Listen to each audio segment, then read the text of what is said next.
Radha Ramana Hari Govind Jai Jai. Practice. Question comes up. In the temple, we have a regular schedule, timetable of practice every day. And then the question comes up, so what about for those who are living at home or living outside the temple? What should they be doing and why? And what does it mean, should be doing? So I want to talk about that. First of all, we should understand that all of our activities, they're not rituals. Some people, in some religions, when I was in Japan, for example, in the monastery, we were chanting sutras. They had no meaning at all. They did have a meaning, but we didn't know what it was. Recently, I found out that, actually even then I knew it had come from the Sanskrit. And recently, last winter when I was in Hong Kong, I got the words for some of the main sutras. And lo and behold, they're chanting names of Krishna. Krishna, Krishna, Mukta Lankrita Sharira. And then it's talking about Lord Shiva, how he's swallowing the poison and his throat's he's swallowing the ocean of poison and his throat's becoming blue. But because they're reading Chinese transliteration of the original Pali, I suppose, or Sanskrit. So it doesn't mean anything to them at all. They haven't got a clue what they're singing. And we would, periodically we'd pick it up and we'd be performing this, circumambulation in the temple. And again, there didn't seem to be any particular purpose in it. So these are rituals which don't have any specific identifiable purpose. It's, we're doing it because we do it. In Krishna consciousness, we're not performing rituals in this way. But everything that we're doing has a purpose. And that purpose is to bring us closer in some way to Krishna. So, for example, we're performing kirtan.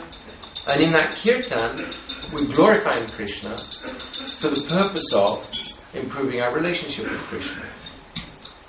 Or hearing. Again, it's not an empty exercise. Shravan, this is also a form of service. It's one of the 9 limbs of bhakti. And it's one of the 5 limbs of bhakti that Sri Chaitanya Mahaprabhu particularly recommended. When we're offering arti also, that is also not an empty ritual. But it has very deep significance. And we should try to understand the moods of all of these activities. What's the difference between a Kanishtadhikari and a Majjhimadhikari? One very important difference is that Kanishtadhikari has very little understanding of why he's doing things. Like Srila Gurudev has explained that Kanishtadhikari, pretty much everything is on the platform of the body and the subtle mind. And he doesn't really have aprakrita mood, means he doesn't have a mood of like being in Braj, being in the spiritual world, relating directly with the spiritual world. He's engaged pretty much completely in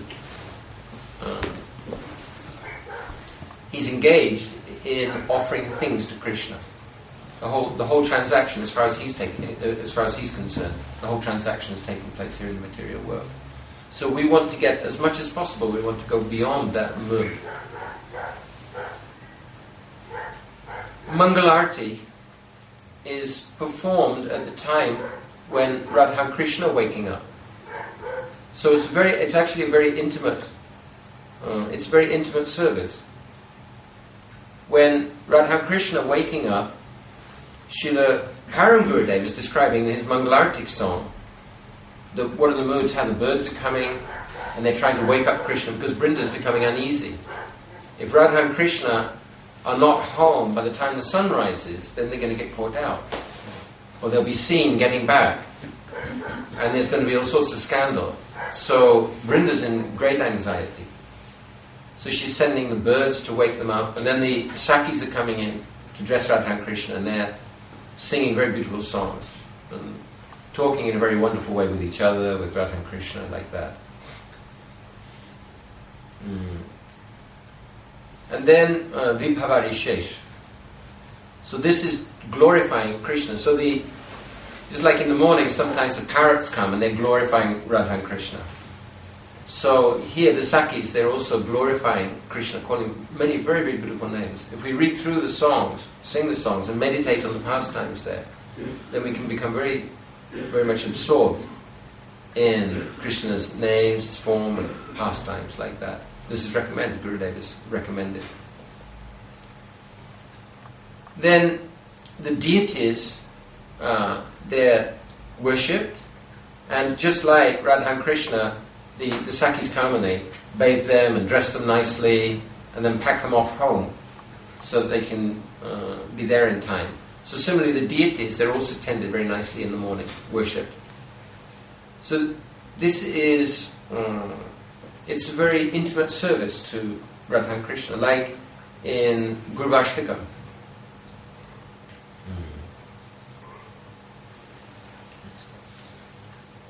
Shivigrahara dhana nichanana Shingara tan mandira marjinada Yuktasya bhaktans chaniyam jitoti Bandesi gurushi charanaravinda.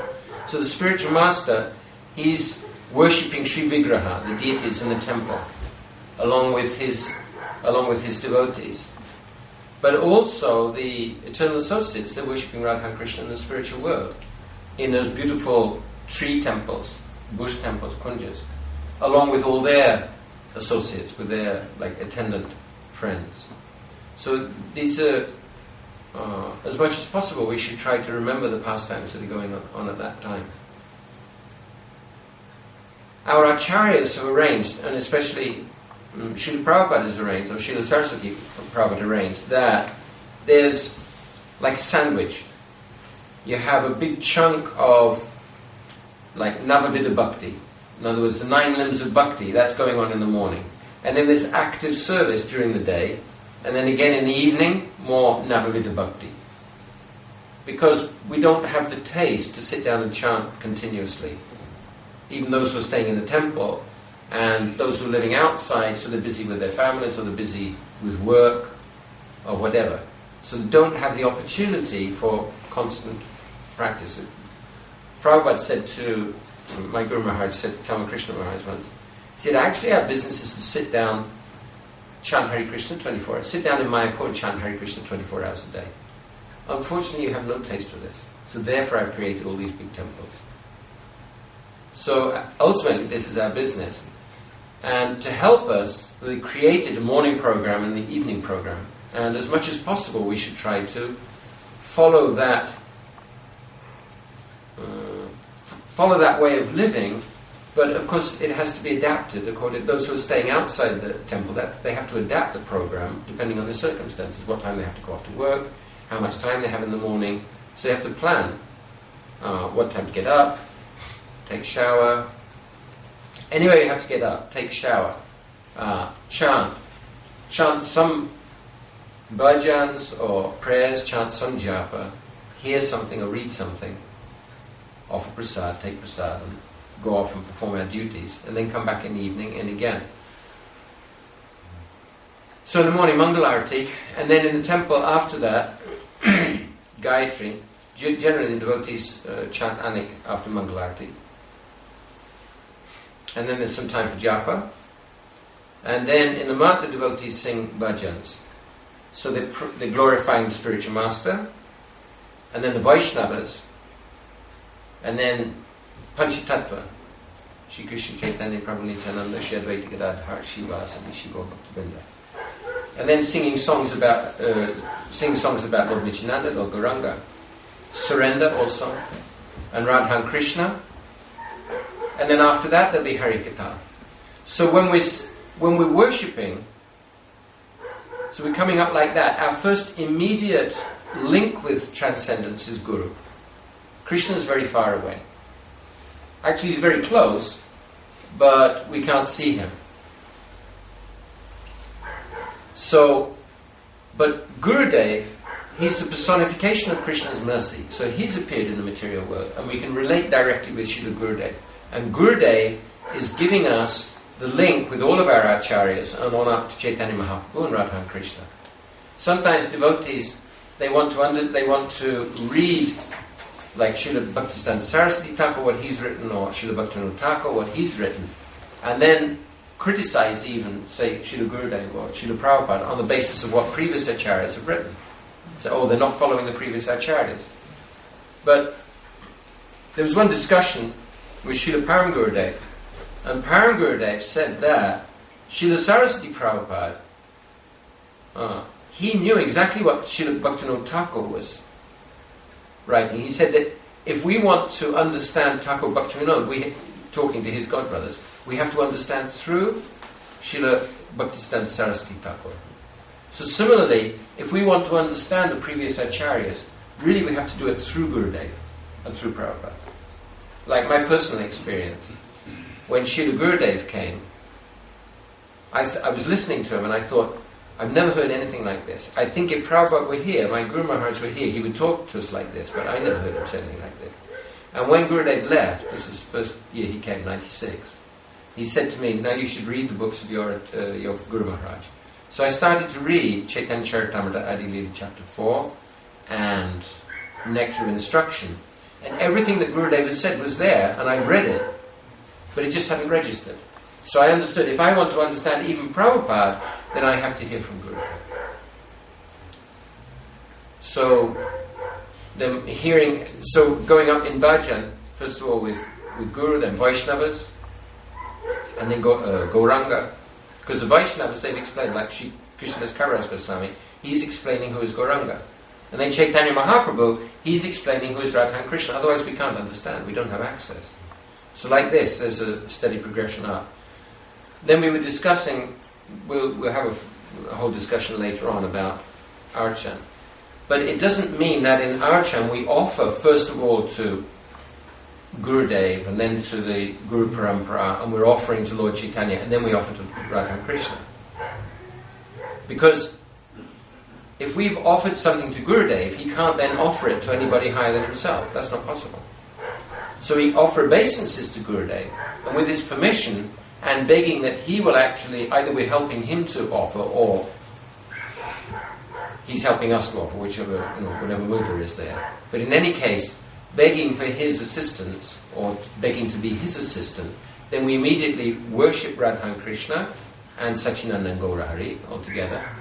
And then we offer their prasadam even to Gaurnitai Panchatattva and to all the Guru Parampara. This is the process.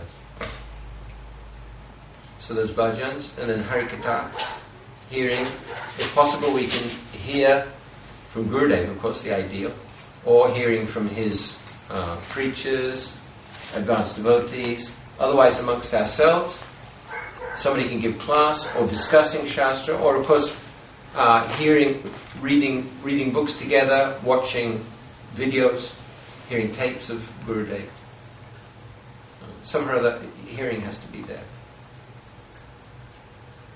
And then engaging in some service, even if we're actually surrendered to Gurudev, then maintaining the body is also service, because the body has to be maintained nicely to serve Gurudev with it. So we should try, as much as possible, we should try to engage in activities in that mood. And then in the evening again we're engaging in kirtan and reading, meeting with devotees. We should meet regularly. There's three things that are very important. Practice, meeting, and preaching. These three things are very important for Vaishnavas. Srila Gurudev said that our motto is Prema, Maitri, Kripa. These are the four, we were talking about Madhyamadikari. So these are the four characteristics of a Madhyamadikari is he offers praying to the Supreme Lord, he relates with friendship to the devotees, he gives mercy to the innocent, and then he neglects the envious. So Gurudev is saying Prema, Maitri, Kripa means our motto is giving love to Krishna, giving friendship, relating with friendship with devotees, and preaching to the innocent. So preaching, practice, meeting, and preaching. These three things are very important. So we should meet with devotees, like devotees who are living outside the temple, beyond association with preachers and so on. At least once a week they should be meeting together. Otherwise, why? Because, like Prabhupada said, human beings are a social animal. So if we don't meet with devotees, anyway we're meeting with materialists. And even if we're not like engaging in discussion with them, bit by bit we're identifying with them, and their qualities will rub off on us. So we need to associate with devotees. And when we come together, it doesn't mean that we come together and just talk about nonsense, which sometimes happens. We should have a regular program. When Gurudev came to the West in 1996, so after he left, in the London area, there were a few devotees there. And we were very enlivened by Srila Gurudev's Harikatha and our association. So we were meeting regularly every Sunday. We had a solid program. We'd meet punctually. Punctuality is very important. We'd meet punctually, and straight away we'd have kirtan, then we'd be reading books, discussing them amongst ourselves, like that. Then the prasad, and then afterwards also. So for at least 2 hours, there was no mundane talk, no mundane topics at all. We were quite conscientious about that. And everyone was really enlightened. There were some devotees, even devotees who'd been with Gurudev for a long time. They were driving 1.5 hours, 2 hours to get to the meetings. And everyone knew that was the best hearing and chanting in the area. So when we meet together, we need to meet together as devotees, as representatives of Gurudev to each other, not wasting each other's time and precious energy with mundane topics, because then how are we going to escape from this material identification? So these are some points for practicing.